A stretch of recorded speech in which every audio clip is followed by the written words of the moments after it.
4 વડે બંને વિભાજ્ય છે।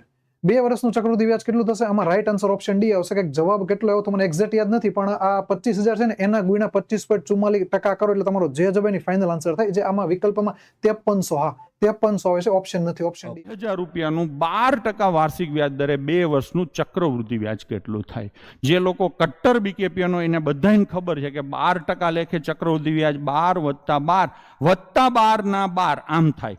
અને હજી જેને હાવ ટૂંકમાં ભેંસકી પાઠશાલાને ઓગારી નાખી હોય, લોહીમાં આમ ઇન્જેક્શન ભરાવો ને અંદરથી બીકેપી ગ્રુપ નીકળે ને, જેનું લોહીનું ગ્રુપ બીકેપી નવું ગ્રુપ, એક આપણે બ્લડ ગ્રુપ નવું આવ્યું બજારમાં, એ પોઝિટિવ, બી પોઝિટિવ, ઓ પોઝિટિવ, નેગેટિવ હોય ને, એવું હવે એક નવું ગ્રુપ આવ્યું છે, બીકેપી પોઝિટિવ ગ્રુપ।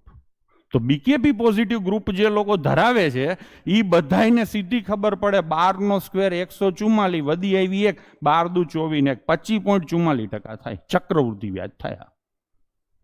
તો 25,000 ના સૌથી પહેલા હું એમ કહું 25% શોધો। 25,000 ના 25% એટલે 6,250 થાય। હવે તો કે 25,000 નો 1% શોધો। 1% એટલે કેટલા થાય? 250। 250 ના કેટલા શોધવાના છે? 0.44। ખબર પડી? 250 ના 0.44 શોધવાના છે, એટલે 25 × 44 અને 4 વડે ભાગો તો 11 અને પાછળ એક 0। કોઈ પણ સંખ્યાને 25 થી ગુણવાની હોય તો 110 બીજો ગુણાકાર થાય તો 6,360 રૂપિયા થશે। તો અહીંયા આન્સર શું આવશે બાળકો? 6,360।